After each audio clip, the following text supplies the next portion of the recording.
Un astronauta suelta un martillo y una pluma en el vacío de la Luna. Caen exactamente al mismo tiempo. Ningún sonido, ninguna resistencia. Solo dos objetos de masa completamente distinta tocando el suelo en el mismo instante, como si el universo no distinguiera entre ellos. Ese experimento, filmado por David Scott en la misión Apolo 15, el 2 de agosto de 1971, confirmó algo que Galileo había propuesto casi 400 años antes y que contradice todo lo que el sentido común nos dice sobre el peso. ¿Qué fuerza puede ser tan precisa que ignora por completo cuánto pesa algo? La respuesta oficial es la gravedad. Pero cuanto más se investiga esa respuesta, menos sentido tiene.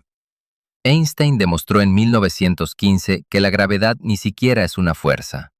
Es una curva en el tejido del espacio y del tiempo, algo que no se puede tocar, medir directamente, ni observar sin instrumentos capaces de detectar distorsiones de una fracción del ancho de un átomo. Y sin embargo, esa curva invisible mantiene a la Tierra girando alrededor del Sol a 107.000 kilómetros por hora. Sostiene galaxias enteras unidas a través de cientos de miles de años luz. Y en sus versiones más extremas, aplasta materia hasta un punto sin dimensiones donde las leyes de la física simplemente dejan de funcionar. En este video vas a ver cómo un anómalo movimiento del planeta Mercurio, imposible de explicar durante más de 50 años, obligó a reescribir la física newtoniana. Vas a conocer el eclipse de 1919 que convirtió a un físico alemán en una celebridad mundial de la noche a la mañana. Vas a entender por qué dos estrellas de neutrones orbitando entre sí, descubiertas en 1974, demostraron algo que Einstein mismo dudaba que se pudiera comprobar. Vas a ver la primera detección directa de una onda gravitacional en 2015, un evento que sacudió el espacio-tiempo con la energía equivalente a 3 soles enteros convertidos en pura vibración. Y vas a descubrir por qué, a pesar de 100 años de confirmaciones, los físicos todavía no saben qué es la gravedad a nivel cuántico, ni por qué el 95% del universo parece estar hecho de algo que nadie ha visto jamás. Incluso el tiempo mismo transcurre de forma distinta según la intensidad de la gravedad que sientas. Un reloj atómico colocado en la planta baja de un edificio avanza una fracción de segundo más lento que uno idéntico colocado en el último piso. Un efecto tan minúsculo que solo pudo medirse en laboratorio en 2010, pero que se vuelve decisivo cerca de un objeto masivo como un agujero negro, donde el tiempo puede ralentizarse de forma dramática respecto al de un observador lejano. La gravedad, en otras palabras, no solo curva el espacio, curva también el propio flujo del tiempo. Y esa curvatura no es una metáfora poética. Es una cantidad que se mide todos los días en laboratorios de todo el planeta, desde relojes atómicos de estroncio capaces de detectar diferencias de altura de apenas 2 centímetros por el efecto que esa diferencia tiene sobre el paso del tiempo, hasta satélites que corrigen su órbita constantemente para compensar variaciones microscópicas en el campo gravitacional terrestre, causadas por algo tan aparentemente irrelevante como la distribución desigual de masa continental y oceánica bajo la superficie del planeta. La misma fuerza es responsable de que el nivel del océano frente a tus ojos, si vives cerca de una costa, suba y baje varios metros cada día. Un efecto causado principalmente por la atracción gravitacional de la Luna, situada a 384.400 kilómetros de distancia, y reforzado por el Sol, 400 veces más lejano, pero también 27 millones de veces más masivo. En las costas de la bahía de Fundy, en Canadá, esa combinación de fuerzas produce mareas de hasta 16 metros de altura, la diferencia de nivel más extrema registrada en el planeta, generada enteramente por objetos que están a cientos de miles o millones de kilómetros de distancia, sin tocar jamás el agua que mueven. Piensa en esto mientras sigues leyendo. En este preciso instante, cada satélite GPS que orbita a 20.200 kilómetros sobre tu cabeza está corrigiendo su reloj interno 38 microsegundos cada día, solo para compensar los efectos de esa curvatura invisible que describió Einstein. Sin esa corrección, la posición que marca tu teléfono se desviaría más de 11 kilómetros diarios, un error que haría inservible cualquier sistema de navegación moderno. La gravedad no es un telón de fondo pasivo, Es una variable activa que hay que calcular con precisión de microsegundos para que la tecnología del siglo XXI funcione. ¿Y si la fuerza más familiar del universo, la que nos mantiene pegados al suelo cada segundo de nuestra vida, fuera en realidad la que menos entendemos? Isaac Newton publicó en 1687 una ecuación que funciona. Con ella, la NASA calcula trayectorias de sondas que viajan miles de millones de kilómetros con una precisión de centímetros. Con ella se predijeron eclipses, mareas, órbitas planetarias, durante más de 2 siglos sin un solo fallo relevante.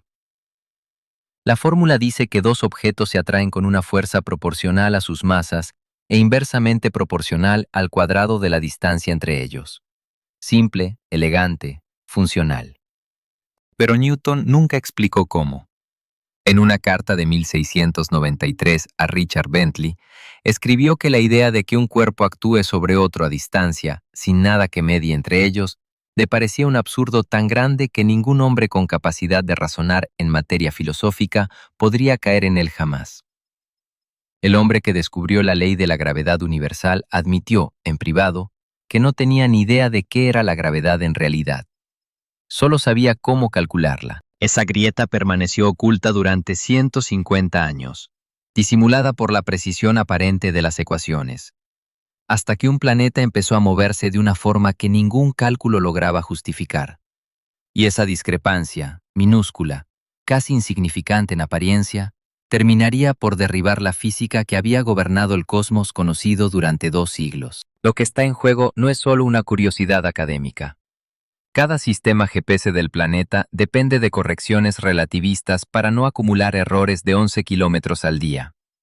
Cada imagen de un agujero negro, cada onda gravitacional detectada, cada intento de enviar una nave a otro sistema estelar se apoya en una teoría que todavía no logra reconciliarse con la mecánica cuántica, la otra gran columna de la física moderna.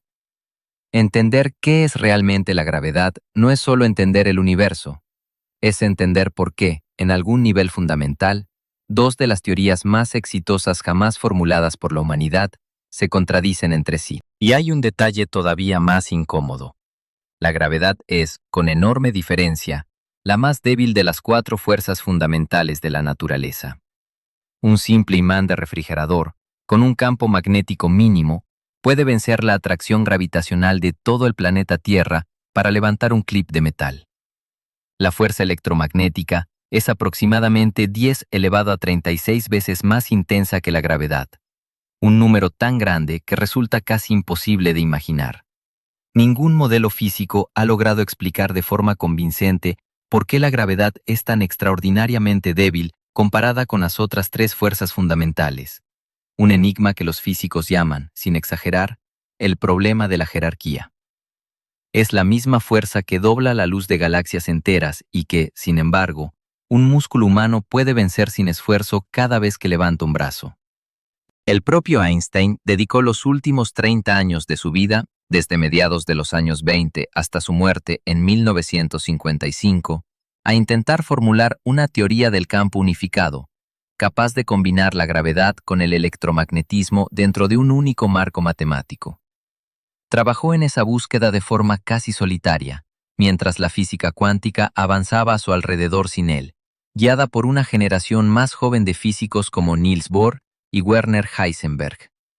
Einstein nunca logró completar esa unificación y murió en Princeton el 18 de abril de 1955, con las últimas páginas de sus cálculos inconclusos todavía sobre su escritorio. Hoy la física reconoce 4 fuerzas fundamentales: la gravedad, el electromagnetismo, la fuerza nuclear fuerte y la fuerza nuclear débil.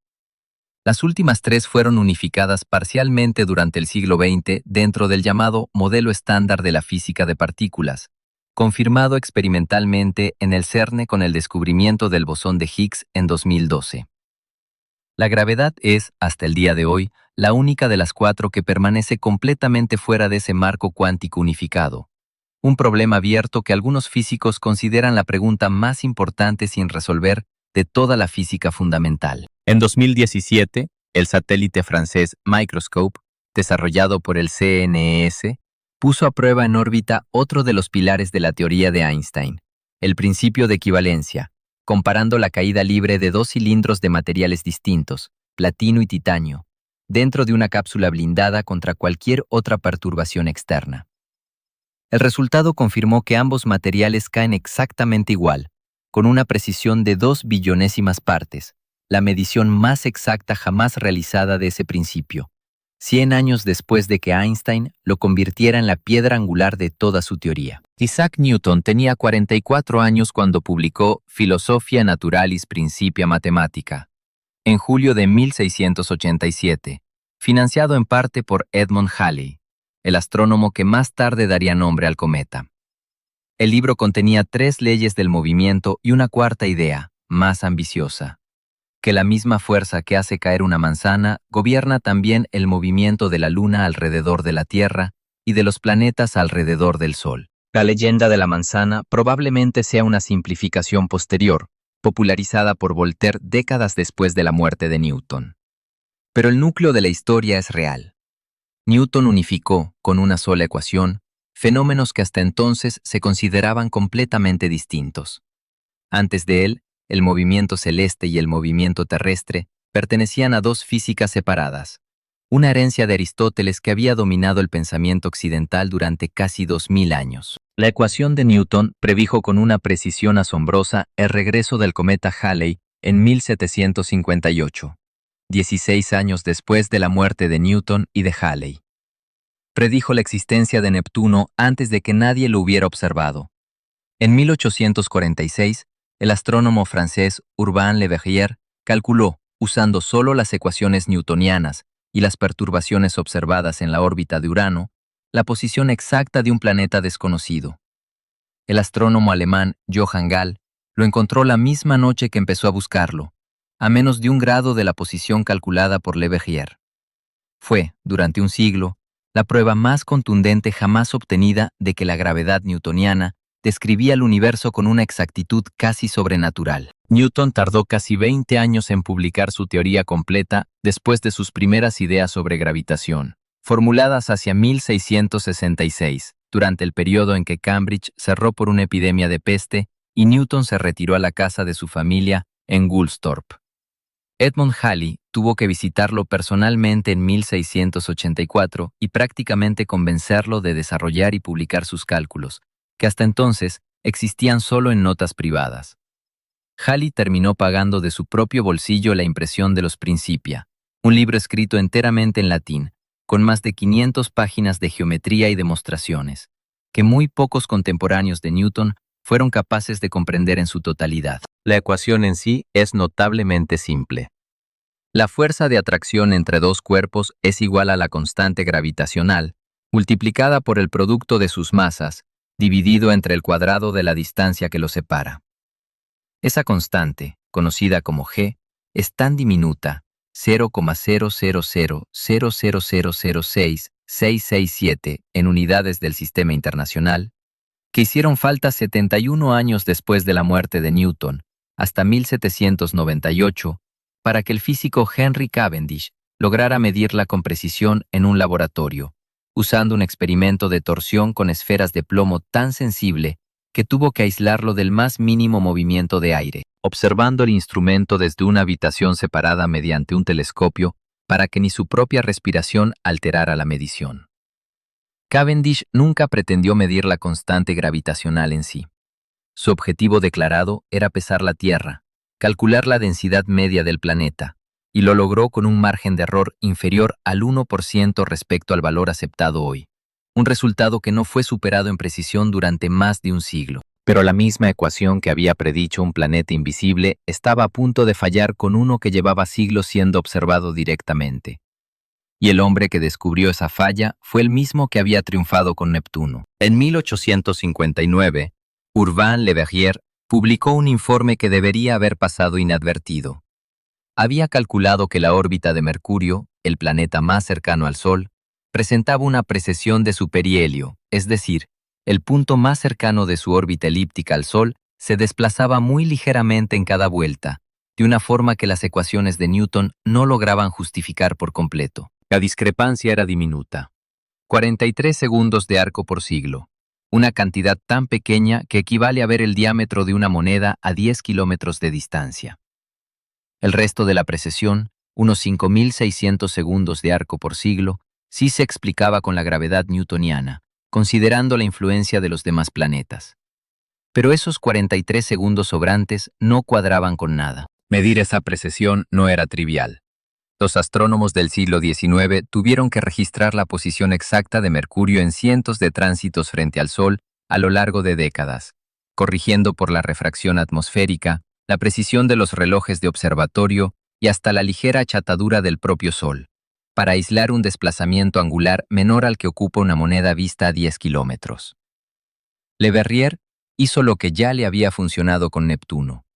Propuso que un planeta desconocido, al que llamó Vulcano, orbitaba entre Mercurio y el Sol, y que su gravedad era la responsable de la anomalía. Durante más de 50 años, astrónomos de todo el mundo buscaron Vulcano. Hubo al menos 2 anuncios de avistamientos, en 1859 y en 1878, ambos posteriormente desmentidos. El planeta Vulcano nunca existió. La anomalía de Mercurio permaneció sin explicación durante décadas. Un pequeño error persistente en la teoría más exitosa de la historia de la ciencia. Los astrónomos la trataron como un detalle menor, algo que probablemente se resolvería con mejores instrumentos o correcciones futuras. Nadie sospechaba que ese error de 43 segundos de arco era, en realidad, la primera grieta visible de una física completamente distinta, esperando a que alguien supiera dónde mirar. El caso de Vulcano llegó a un punto casi absurdo. El 26 de marzo de 1859, un médico rural francés llamado Edmond Lescarbot aseguró haber observado un pequeño disco negro cruzando la superficie del Sol, y Le Verrier viajó personalmente a verificar sus notas, convencido de que había encontrado la confirmación. La Academia de Ciencias de Francia llegó a otorgarle la Legión de Honor a Lescarbot por el hallazgo. Durante el eclipse solar total del 29 de julio de 1878, observado desde Wyoming y Colorado, 2 astrónomos estadounidenses, James Craig Watson y Louis Swift, afirmaron por separado haber visto el planeta Vulcano cerca del Sol. Ninguna de esas observaciones pudo repetirse jamás con instrumentos más precisos. Vulcano, sencillamente, no estaba allí. La obsesión con Vulcano refleja algo más amplio sobre la ciencia del siglo XIX. La física newtoniana había funcionado con tal precisión durante tanto tiempo que, ante cualquier anomalía, la primera hipótesis de cualquier astrónomo formado en esa tradición era buscar una causa dentro del propio sistema, un planeta no descubierto, una asimetría en la forma del Sol. Cualquier explicación que preservara intacta la estructura teórica existente. Nadie, ni siquiera Le Verrier, el astrónomo que más había hecho por confirmar a Newton con el descubrimiento de Neptuno, consideró seriamente la posibilidad de que la propia ley de la gravitación universal, la ecuación más exitosa de toda la historia de la ciencia hasta ese momento, pudiera estar incompleta. Ese alguien nacería en Ulm, Alemania, en 1879, 20 años después del informe de Le Verrier. Albert Einstein presentó su teoría de la relatividad general el 25 de noviembre de 1915, ante la Academia Prusiana de Ciencias en Berlín, en plena Primera Guerra Mundial. Einstein había empezado a desarrollar esta idea casi una década antes, en 1907, a partir de una intuición que él mismo describiría después como el pensamiento más feliz de su vida. Una persona en caída libre no siente su propio peso. De esa observación, conocida como el principio de equivalencia, nació la sospecha de que la gravedad y la aceleración eran, en el fondo, el mismo fenómeno visto desde ángulos distintos. Convertir esa intuición en una teoría matemática completa le tomó 8 años, con una colaboración crucial de su amigo matemático Marcel Grossmann, quien le introdujo a la geometría no euclidiana necesaria para describir un espacio curvo. En las semanas finales de 1915, Einstein corrigió su propia ecuación de campo varias veces, compitiendo casi en secreto con el matemático David Hilbert, que trabajaba en un problema matemático paralelo y estuvo a punto de publicar una formulación equivalente solo días antes que él. Las ecuaciones de campo que presentó ese día no son una fórmula única, sino un conjunto de 10 ecuaciones interrelacionadas, tan complejas que durante décadas solo pudieron resolverse de forma exacta en un puñado de casos con simetrías muy particulares. La primera solución exacta llegó apenas un mes después, en diciembre de 1915, cuando el astrofísico alemán Karl Schwarzschild, escribiendo desde el frente ruso donde servía como oficial de artillería, envió a Einstein una carta con la solución para el campo gravitacional de un objeto esférico, la misma fórmula que hoy describe matemáticamente un agujero negro. Schwarzschild murió 4 meses después, en mayo de 1916, de una enfermedad contraída en el frente, sin llegar a ver el alcance real de lo que había descubierto. La idea central era radical. La gravedad no era una fuerza que actuaba a distancia, como había propuesto Newton, sino una consecuencia de la curvatura del espacio-tiempo provocada por la masa y la energía. Un planeta no orbita al Sol porque el Sol lo atraiga a través del vacío. Orbita al Sol porque el Sol deforma el espacio a su alrededor, y el planeta simplemente sigue el camino más recto posible dentro de esa deformación. Lo primero que Einstein calculó con su nueva teoría fue, precisamente, la órbita de Mercurio. La relatividad general predecía, sin necesidad de ningún planeta invisible, exactamente esos 43 segundos de arco por siglo que habían desconcertado a los astrónomos durante 56 años. Einstein describió después ese momento como el más intenso de su vida científica.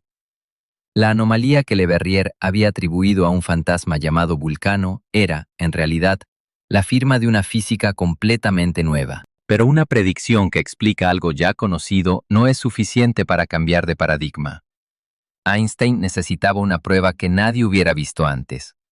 Su teoría predecía que la luz de las estrellas, al pasar cerca del Sol, se curvaría ligeramente debido a la distorsión gravitacional, un efecto casi el doble de intenso que el que predecía la física newtoniana si se le atribuyera masa a la luz. La única forma de comprobarlo era durante un eclipse solar total, cuando la luna bloquea el brillo del Sol y permite observar estrellas que aparentemente están muy cerca de su borde. El 29 de mayo de 1919, el astrofísico británico Arthur Eddington lideró una expedición a la isla de Príncipe, frente a la costa de África Occidental, para fotografiar un eclipse total. Otro equipo, liderado por Andrew Crommelin, viajó a Sobral, en Brasil. Las condiciones climáticas en Príncipe fueron casi desastrosas, con nubes que amenazaron con arruinar meses de preparación. Aún así, Eddington logró capturar suficientes fotografías utilizables.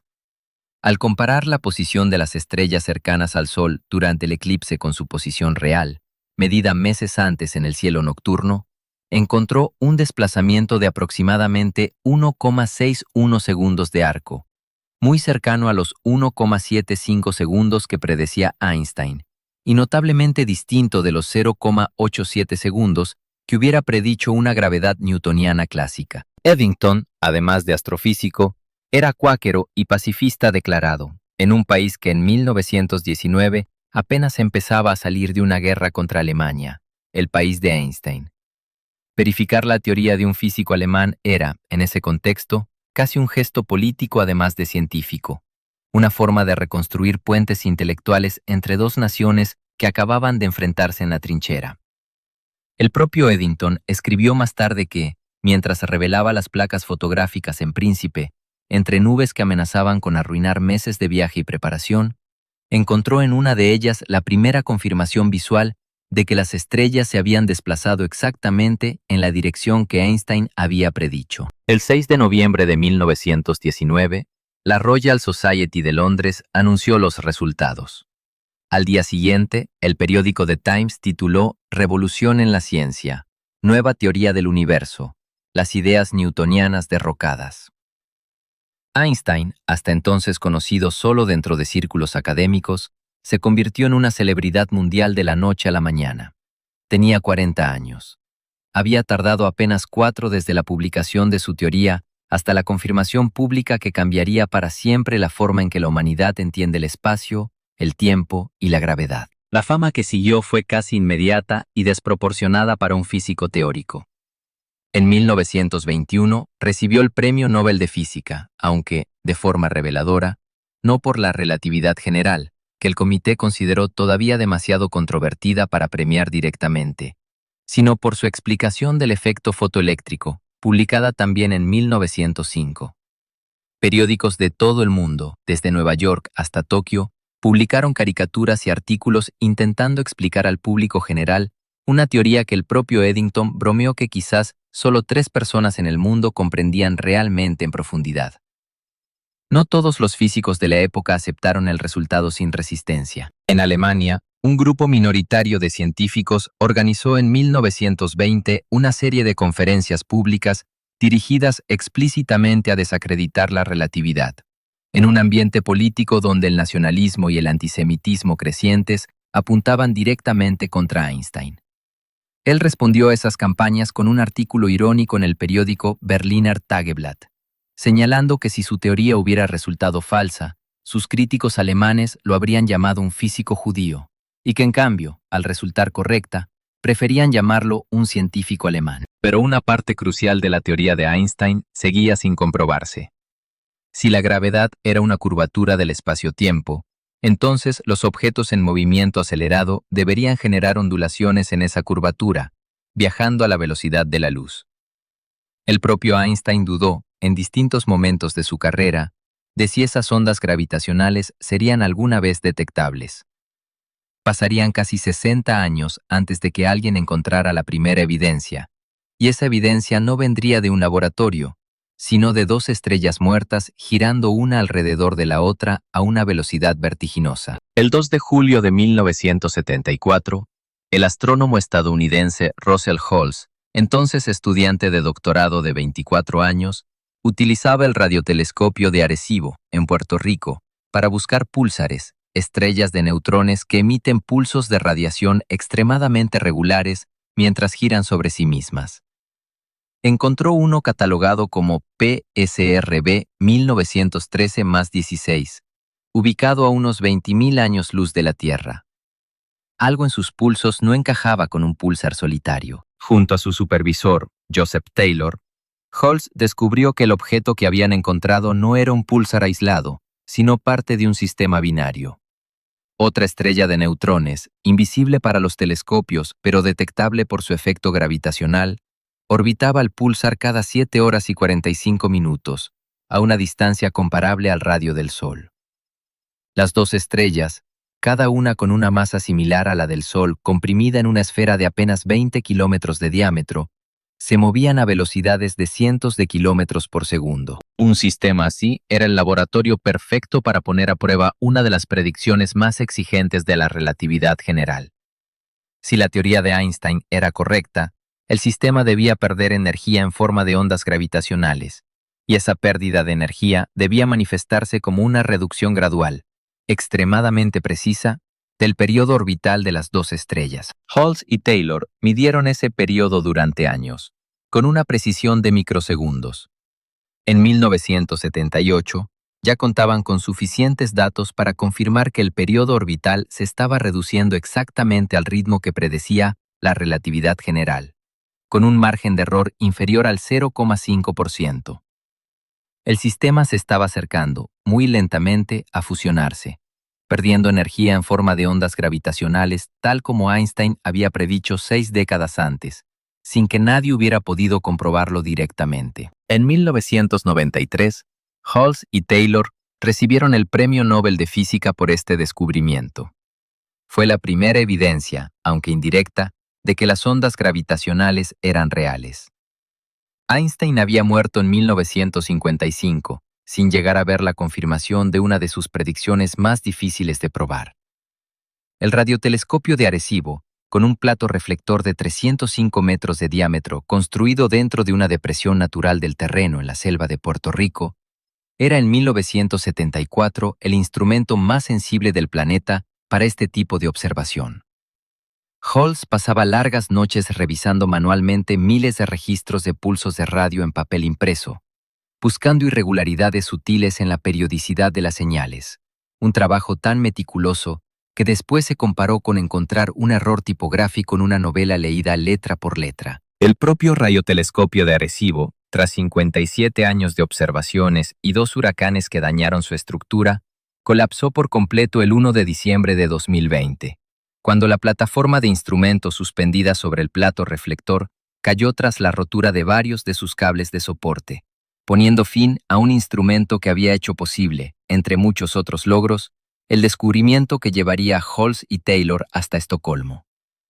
La estrella de neutrones que había encontrado giraba sobre sí misma 17 veces por segundo, con una regularidad tan extrema que actúa, en la práctica, como un reloj cósmico de precisión casi atómica, lo que permitió medir cualquier desviación mínima causada por su órbita. El sistema PSRB 1913+16 seguirá perdiendo energía y acercándose sobre sí mismo durante otros 300 millones de años, hasta que finalmente las dos estrellas de neutrones colisionen. En 2003, un equipo internacional descubrió un sistema todavía más extremo, catalogado PSRJ0737-3039.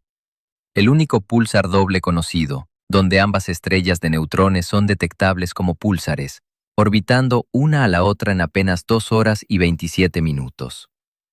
Ese sistema permitió poner a prueba la relatividad general con una precisión aún mayor que la de Hulse y Taylor, confirmando de nuevo, dentro de un margen de error inferior al 0,05%, las predicciones de Einstein sobre pérdida de energía orbital. Faltaba, sin embargo, la prueba definitiva: detectar directamente una onda gravitacional en el momento en que llegara a la Tierra, no medir sus efectos indirectos a lo largo de décadas.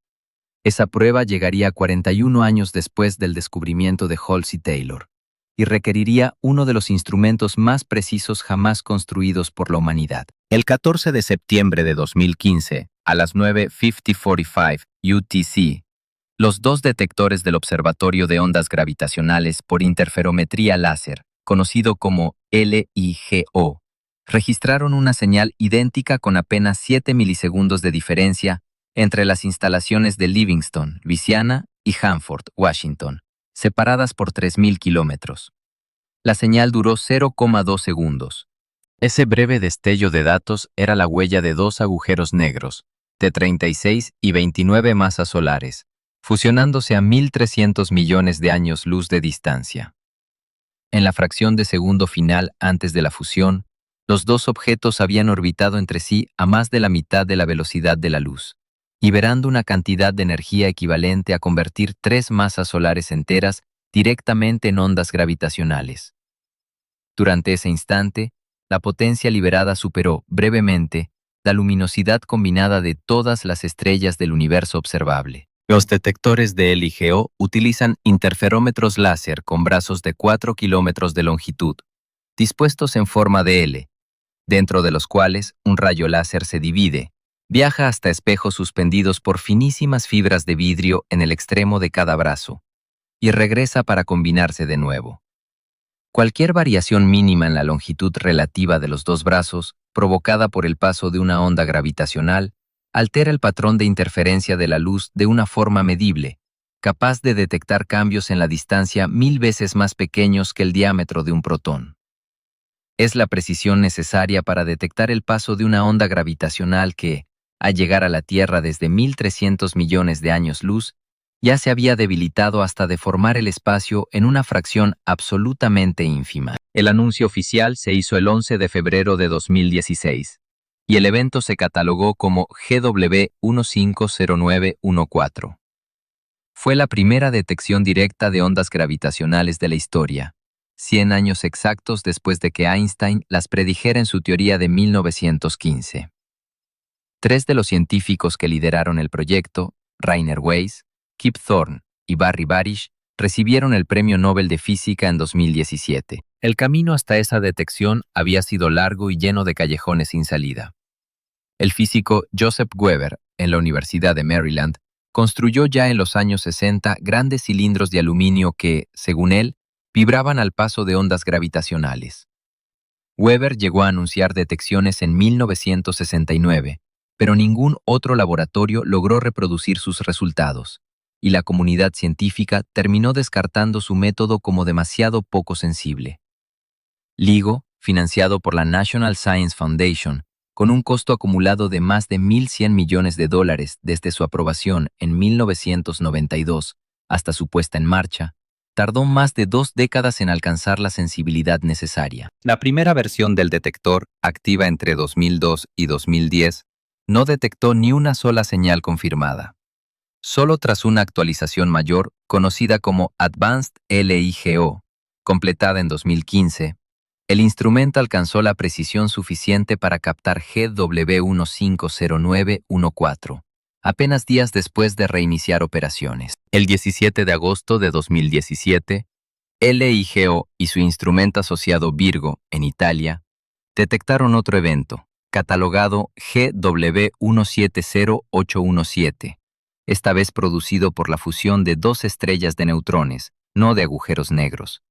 A diferencia de las fusiones de agujeros negros, este evento también emitió luz, detectada por decenas de telescopios en todo el planeta apenas 1,7 segundos después de la señal gravitacional, confirmando que ambos tipos de radiación viajan exactamente a la misma velocidad, una predicción más de la relatividad general que se cumplió con precisión extrema. 3 años después, el 10 de abril de 2019, un consorcio internacional llamado Event Horizon Telescope, que combinaba 8 radiotelescopios repartidos por todo el planeta para actuar como uno solo del tamaño de la Tierra, publicó la primera imagen directa jamás obtenida de un agujero negro.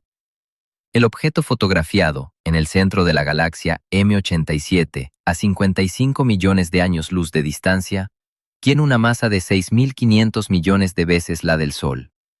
La imagen muestra un anillo de luz anaranjada rodeando una sombra oscura y perfectamente circular, exactamente la forma que las ecuaciones de Einstein habían predicho más de un siglo antes. Fotografiar un objeto tan distante y compacto requirió una técnica llamada interferometría de muy larga base, que combina las señales de radiotelescopios separados por miles de kilómetros, desde Hawái hasta la Antártida, sincronizados con relojes atómicos de hidrógeno tan precisos que pierden apenas un segundo cada 100 millones de años. Cada telescopio del consorcio generó tantos datos durante las observaciones de abril de 2017 que resultó más rápido transportar físicamente cientos de discos duros en aviones hasta los centros de procesamiento en Massachusetts y Alemania que intentar enviar la información por Internet. El equipo tardó casi 2 años en procesar y verificar esos datos antes de publicar la imagen final en 2019. El 12 de mayo de 2022, el mismo consorcio publicó una segunda imagen histórica, esta vez de Sagitario A estrella, el agujero negro supermasivo en el centro de nuestra propia Vía Láctea, a 26.000 años luz de la Tierra.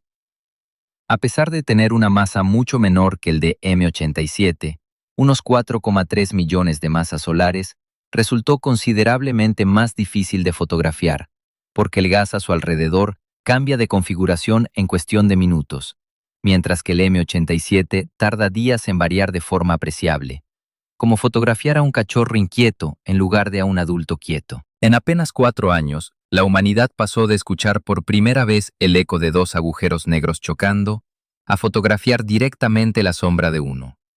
Y esa sombra, ese círculo de oscuridad absoluta en el centro de la imagen, es el punto exacto donde la teoría que explica el universo entero deja de tener sentido. La sombra que aparece en el centro de la imagen del Event Horizon Telescope no es simplemente oscuridad.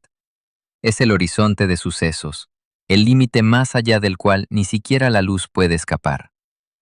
Para el agujero negro de M87, ese horizonte tiene un radio de aproximadamente 19.000 millones de kilómetros, más de 3 veces la distancia entre el Sol y Plutón. Cualquier objeto, cualquier información, cualquier partícula que cruce ese límite queda atrapada para siempre, según nuestro entendimiento actual de la física. Entre 1965 y 1970, los físicos Roger Penrose y Stephen Hawking demostraron matemáticamente, mediante lo que hoy se conoce como los teoremas de singularidad, que la formación de una singularidad no es un caso excepcional dentro de la relatividad general, sino una consecuencia inevitable siempre que una cantidad suficiente de masa colapsa bajo su propia gravedad, sin ninguna fuerza conocida capaz de detener el proceso. Penrose recibió, en parte por ese trabajo, el Premio Nobel de Física en 2020, compartido con los astrónomos Reinhard Genzel y Andrea Ghez, que habían pasado más de 2 décadas rastreando con precisión la órbita de estrellas alrededor de Sagitario A estrella, para confirmar que se trataba, efectivamente, de un agujero negro supermasivo. Guess, observando desde el observatorio Keck en Hawái, y Gensel, con el Very Large Telescope en Chile, siguieron de forma independiente durante más de 20 años la trayectoria de una estrella catalogada como S2, que completa una órbita completa alrededor de Sagitario A estrella cada 16 años, alcanzando en su punto más cercano una velocidad de casi 7.650 kilómetros por segundo, cerca del 2,5% de la velocidad de la luz. Dentro de ese horizonte, las ecuaciones de Einstein predicen algo que ningún físico sabe cómo interpretar realmente. Toda la masa del agujero negro colapsa en un punto de volumen cero y densidad infinita, llamado singularidad. En ese punto, la curvatura del espacio-tiempo se vuelve infinita, y las leyes de la relatividad general, la misma teoría que predijo con precisión la órbita de Mercurio, el eclipse de 1919 y las ondas gravitacionales de 2015, simplemente dejan de dar respuestas con sentido físico. Stephen Hawking, en un artículo de 1976, planteó que la información que cae en un agujero negro podría destruirse para siempre, una posibilidad que contradice directamente uno de los principios más fundamentales de la mecánica cuántica. Las propias ecuaciones de Einstein, resueltas en su forma más extrema, permiten matemáticamente la existencia de puentes que conectarían dos regiones distantes del espacio-tiempo, conocidos como agujeros de gusano o puentes de Einstein-Rosen, descritos por primera vez por el propio Einstein junto al físico Nathan Rosen en 1935. Ningún físico ha encontrado jamás evidencia observacional de que estas estructuras existan realmente en la naturaleza, y la mayoría de los modelos teóricos sugieren que, incluso si existieran, colapsarían instantáneamente al intentar atravesarlas, a menos que estuvieran sostenidas por una forma de materia con propiedades gravitacionales repulsivas que nunca se ha observado. Es, hasta ahora, una consecuencia matemática legítima de una teoría comprobada, aplicada a un territorio que ningún experimento ha podido jamás poner a prueba. La misma relatividad general que hace posibles estos escenarios extremos predice que, cerca de un objeto masivo, el tiempo transcurre más lento que lejos de él. Kip Thorne calculó, para asesorar científicamente la película Interstellar de 2014, cómo sería un planeta orbitando muy cerca de un agujero negro supermasivo en rápida rotación, donde una hora transcurrida en la superficie equivaldría a más de 7 años para un observador distante. Un efecto extremo pero matemáticamente consistente con las ecuaciones de Einstein, no una licencia de guionista. La diferencia entre ese escenario de ficción y la realidad no está en la física, que es sólida, sino en la existencia misma de un planeta capaz de sobrevivir tan cerca de semejante fuente de gravedad, algo que ningún objeto real observado hasta hoy ha logrado. El debate sobre esta paradoja de la información sigue sin resolverse. En 2012, un grupo de físicos de la Universidad de California en Santa Bárbara propuso una idea todavía más perturbadora, conocida como la paradoja del firewall, que sugiere que cualquier observador que cruzara el horizonte de sucesos no encontraría un paso suave hacia el interior, como predice la relatividad general, sino una pared de energía extrema capaz de incinerar instantáneamente cualquier cosa que la atravesara.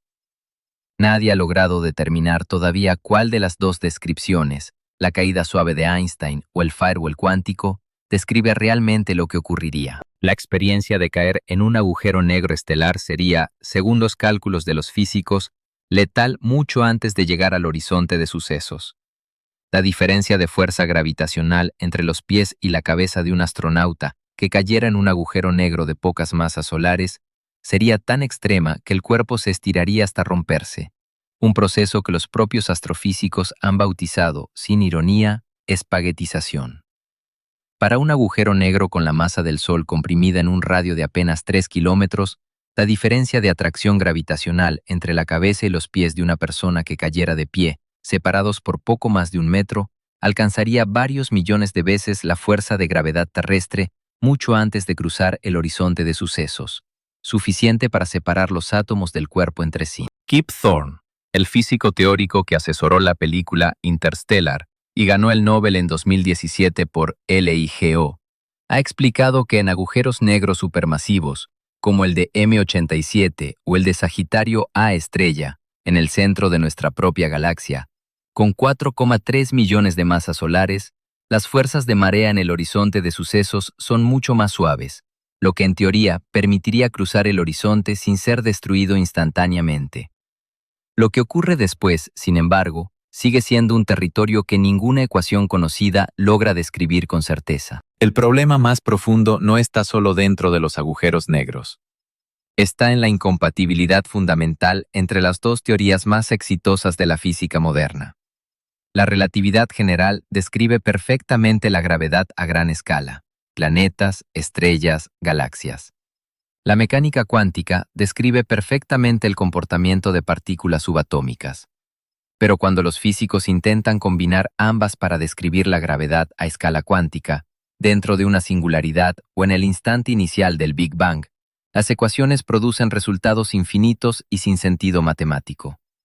Ningún experimento, en casi 70 años de intentos, ha logrado formular una teoría de gravedad cuántica comprobada experimentalmente. Existen candidatos, la teoría de cuerdas, formulada desde finales de los años 60 y que propone que las partículas fundamentales son en realidad diminutas cuerdas vibrantes en hasta 11 dimensiones, y la gravedad cuántica de bucles, desarrollada desde los años 90 por Abhay Ashtekar, Carlo Rovelli y Lee Smolin, que propone que el propio espacio está compuesto por unidades discretas indivisibles. Ninguna de las dos cuenta con evidencia observacional directa, y ambas llevan décadas sin lograr una predicción comprobable que las distinga experimentalmente. Si la gravedad tuviera que describirse en términos de mecánica cuántica, como las otras tres fuerzas fundamentales, debería existir una partícula mediadora, hipotéticamente llamada gravitón, sin masa y con una capacidad de interacción tan débil que, según cálculos del propio Freeman Dyson en 2013, detectar un solo gravitón individual requeriría un detector con la masa de Júpiter orbitando muy cerca de una estrella de neutrones, un experimento que probablemente nunca será físicamente realizable. El gravitón sigue siendo, 7 décadas después de proponerse por primera vez, una partícula completamente hipotética, la única de todas las predichas por el modelo estándar y sus extensiones que ningún acelerador de partículas, incluido el Gran Colisionador de Hadrones del CERN, ha tenido jamás la más mínima posibilidad de detectar directamente. Hawking propuso además, en ese mismo artículo de 1976, que los agujeros negros no son completamente negros. Debido a efectos cuánticos en el borde mismo del horizonte de sucesos, emiten una radiación extremadamente débil, hoy conocida como radiación de Hawking, que hace que pierdan masa de forma lentísima y, en teoría, terminen evaporándose por completo. Para un agujero negro con la masa del Sol, ese proceso tardaría aproximadamente 10 elevado a 67 años, un número tan superior a la edad actual del universo, unos 13.800 millones de años, que ningún instrumento ha podido jamás detectar esa radiación de forma directa. Es una predicción teórica ampliamente aceptada que, hasta hoy, ningún experimento ha logrado confirmar ni refutar. La evidencia más citada a favor de la materia oscura, más allá de las curvas de rotación de Vera Rubin, llegó en 2006, cuando un equipo liderado por Douglas Clow observó el cúmulo Bala, 2 cúmulos de galaxias que habían colisionado a 3.700 millones de años luz de la Tierra. Usando lentes gravitacionales, la forma en que la gravedad de un objeto masivo curva la luz de galaxias situadas detrás de él, el equipo pudo mapear dónde estaba concentrada la mayor parte de la masa del sistema. Esa masa aparecía claramente separada del gas caliente visible en rayos X, que se había frenado y quedado rezagado durante el choque.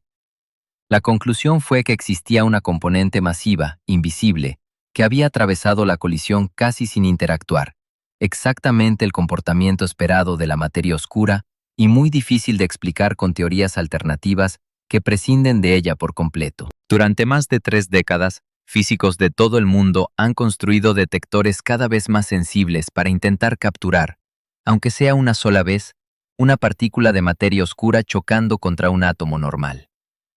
El experimento Lux Zeppelin, ubicado a 1.500 metros bajo tierra en una antigua mina de oro en Dakota del Sur, utiliza 7 toneladas de xenón líquido ultrapurificado, protegido de toda radiación cósmica por kilómetros de roca sólida, precisamente para aislar esa señal hipotética de cualquier otra interferencia.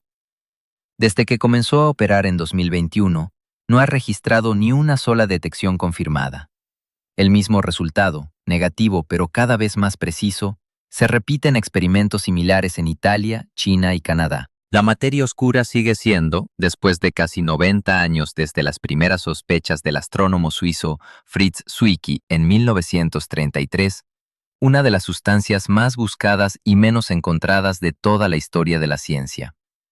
Cada resultado negativo, lejos de descartar su existencia, obliga a los físicos a descartar cada vez más candidatos teóricos sobre qué tipo de partícula podría componerla, estrechando el terreno de búsqueda experimento tras experimento, sin llegar todavía a una detección definitiva. En 1998, dos equipos independientes de astrónomos, liderados por Sol Perlmutter, Brian Schmidt y Adam Riess, descubrieron algo que contradecía todas las expectativas. Al medir la luz de supernovas distantes, encontraron que la expansión del universo no se está frenando por efecto de la gravedad, como cualquier física basada en masa y atracción predeciría. Se está acelerando. Los tres recibieron el Premio Nobel de Física en 2011. El hallazgo resultó tan contrario a las expectativas que ambos equipos, que trabajaban de forma independiente y en cierta rivalidad, revisaron sus datos durante meses antes de atreverse a publicar, convencidos inicialmente de que debían haber cometido algún error de calibración. Los dos grupos habían salido a medir supernovas de tipo 1A, explosiones estelares con un brillo intrínseco tan constante y predecible que funcionan como faros de referencia para calcular distancias cósmicas, con el objetivo de confirmar cuánto se estaba frenando la expansión del universo por efecto de su propia gravedad. En vez de eso, encontraron que se estaba acelerando, un resultado que ninguno de los dos equipos esperaba y que ambos confirmaron de manera independiente casi al mismo tiempo, a finales de 1998. La causa de esa aceleración, bautizada energía oscura, representa aproximadamente el 68% del contenido total del universo. Sumada a la materia oscura, significa que el 95% de todo lo que existe es algo que ninguna ecuación de gravedad conocida logra explicar del todo. Resolver este misterio no es solo una cuestión de curiosidad científica. Es, cada vez más, una cuestión de prestigio internacional y de infraestructura multimillonaria. La Agencia Espacial Europea tiene previsto lanzar en 2035 la misión LISA, el primer observatorio de ondas gravitacionales en el espacio, formado por 3 naves separadas por 2,5 millones de kilómetros entre sí, capaz de detectar fusiones de agujeros negros supermasivos inaccesibles para los detectores terrestres como LIGO. China, por su parte, desarrolla en paralelo 2 proyectos propios: Taiji, liderado por la Academia China de Ciencias, con 2 satélites de prueba ya lanzados en 2019 y 2020, y Tianqin, de la Universidad Sun Yat-sen, que planea desplegar 3 satélites en órbita terrestre, a diferencia de la órbita solar elegida por LISA, con una fecha objetivo de lanzamiento completo hacia 2035. Ambos proyectos chinos tienen objetivos casi idénticos a los de LISA y calendarios de lanzamiento que se disputan directamente la primacía científica en esta nueva frontera de la física. Estados Unidos, mientras tanto, invierte a través de la National Science Foundation en la próxima generación de detectores terrestres, conocida como Cosmic Explorer, con brazos de 40 kilómetros, 10 veces más largos que los de LIGO, capaces de detectar fusiones de agujeros negros ocurridas apenas unos cientos de millones de años después del Big Bang. Europa desarrolla en paralelo un proyecto equivalente, el telescopio Einstein, con túneles subterráneos triangulares de 10 kilómetros de lado bajo la frontera entre Bélgica, Alemania y Países Bajos, con un presupuesto estimado en 1.900 millones de euros y una fecha de entrada en operación prevista para mediados de la década de 2030. La ubicación subterránea, a diferencia de los brazos superficiales del LIGO, busca aislar el instrumento de vibraciones sísmicas y del tráfico humano, permitiendo una sensibilidad hasta 10 veces mayor que la de los detectores actuales, capaz de captar fusiones de agujeros negros ocurridas en prácticamente cualquier punto del universo observable. La misión LISA de la Agencia Espacial Europea aprobada formalmente en 2024 tras más de 20 años de estudios preliminares, tiene un costo estimado de 1.500 millones de euros, con una contribución significativa de la NASA en instrumentación. El diseño final contempla 3 naves idénticas formando un triángulo equilátero de 2,5 millones de kilómetros de lado, siguiendo a la Tierra en su órbita alrededor del Sol, con láseres capaces de medir variaciones de distancia entre naves más pequeñas que el grosor de un átomo, una precisión necesaria para captar fusiones de agujeros negros supermasivos que los detectores terrestres, limitados por el ruido sísmico del propio planeta, jamás podrían registrar. Detectar directamente la radiación de fondo de ondas gravitacionales generada por el propio Big Bang. Si algún día se logra, se considera dentro de la comunidad científica un objetivo comparable en importancia al primer alunizaje. Una prueba que podría confirmar o descartar teorías completas sobre el origen mismo del universo, incluyendo la hipótesis de la inflación cósmica, propuesta por primera vez por el físico Alan Guth en 1980 para explicar por qué el universo observable resulta tan uniforme en todas direcciones. La competencia no es solo de infraestructura, es también una competencia por atraer y retener a los físicos teóricos capaces de interpretar los datos que estos instrumentos producen.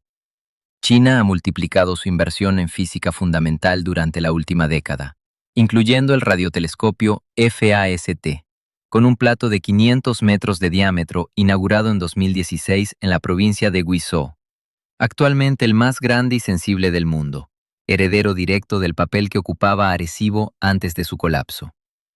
Estados Unidos, por su parte, mantiene su liderazgo histórico en el número de premios Nobel de Física relacionados con gravitación y cosmología, 8 desde 1993, pero enfrenta una competencia creciente por el talento científico joven, cada vez más disputado entre universidades estadounidenses, europeas y asiáticas que ofrecen financiamiento y equipamiento comparables. La competencia no es solo científica. Cada observatorio, cada satélite, cada radiotelescopio capaz de aportar una pieza a este rompecabezas representa también una demostración de capacidad tecnológica e influencia geopolítica en un campo donde, hasta ahora, ningún país ni ninguna teoría tiene la respuesta completa. Porque si algún día se formula una teoría de gravedad cuántica que finalmente unifique la relatividad general con la mecánica cuántica, esa teoría no sería solo un logro académico. Cambiaría por completo la comprensión de qué ocurrió en el primer instante del universo, qué hay realmente dentro de un agujero negro, y posiblemente abriría la puerta a tecnologías que hoy pertenecen exclusivamente a la ciencia ficción, desde la manipulación controlada del espacio-tiempo hasta una comprensión completamente nueva de la energía. El interés no se limita ya a las agencias gubernamentales. Fundaciones privadas como la Breakthrough Initiatives, financiada por el inversor Yuri Milner, han destinado decenas de millones de dólares a proyectos relacionados con física fundamental y observación del cosmos, incluyendo premios anuales de varios millones de dólares para físicos teóricos que trabajan precisamente en el problema de la gravedad cuántica.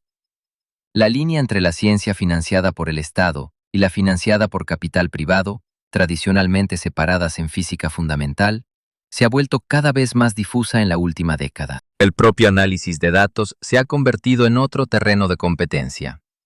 LIGO y sus equivalentes generan tal volumen de información que, desde mediados de la década de 2010, los equipos de análisis recurren cada vez más a algoritmos de aprendizaje automático para distinguir una señal genuina de onda gravitacional del ruido instrumental de fondo, un proceso que antes requería días de revisión manual y que ahora puede completarse en minutos. Esa misma infraestructura de cómputo, entrenada para reconocer patrones en el ruido del espacio-tiempo, es prácticamente idéntica a la que impulsa buena parte de la inteligencia artificial comercial actual.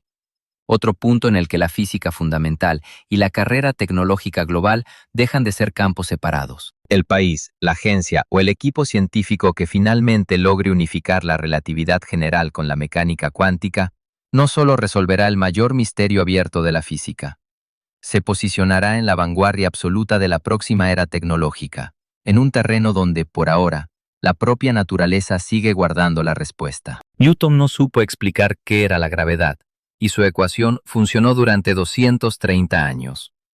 Einstein la redefinió como una curvatura del espacio-tiempo, y esa curvatura ha sido confirmada por un eclipse, por un púlsar binario, por ondas gravitacionales y por la fotografía directa de un agujero negro. Y aún así, en el punto exacto donde esa curvatura se vuelve infinita, dentro de cada agujero negro del universo y en el primer instante del Big Bang, la teoría que gobierna todo lo demás se rompe en silencio. El 95% del universo está hecho de algo que ninguna de nuestras ecuaciones logra describir por completo. La fuerza que te mantiene sentado frente a esta pantalla, la misma que hizo caer al mismo tiempo un martillo y una pluma en la Luna en 1971, sigue siendo, en su naturaleza más profunda, un territorio inexplorado. ¿Qué pasaría si la próxima generación de detectores, en órbita o en la Tierra, encontrara una señal que ninguna versión de la relatividad general puede explicar? ¿Estamos preparados para descubrir que la gravedad, la fuerza más antigua y más familiar de todas, es en realidad la puerta hacia una física que todavía no tiene nombre? Cada corrección que un satélite GPS aplica a su reloj, cada imagen capturada por el Event Horizon Telescope, cada onda gravitacional que el LIGO detecta desde miles de millones de años luz de distancia es, al mismo tiempo, una confirmación asombrosa de la teoría de Einstein y un recordatorio de que esa misma teoría admite, matemáticamente, su propio límite. En algún punto dentro de cada agujero negro del universo, y en el instante cero de todo lo que existe, la física tal como la conocemos deja de tener respuestas. Newton murió sin saber qué era la gravedad. Einstein murió intentando unificarla con el resto del universo, sin conseguirlo. Cada generación de físicos desde entonces ha heredado la misma pregunta sin resolver, equipada con instrumentos cada vez más precisos y con teorías cada vez más elegantes, pero sin una respuesta final. Quizás esa respuesta llegue en la próxima década, con LISA orbitando el Sol, con el telescopio Einstein bajo tierra en Europa, o con un detector que todavía nadie ha diseñado. O quizás sea una de esas preguntas que la humanidad seguirá haciéndose durante generaciones, cada vez con mejores herramientas, cada vez más cerca de la respuesta, pero sin alcanzarla nunca del todo. Suscríbete si quieres estar aquí cuando eso ocurra. Y cuéntame en los comentarios qué crees que hay realmente dentro de un agujero negro.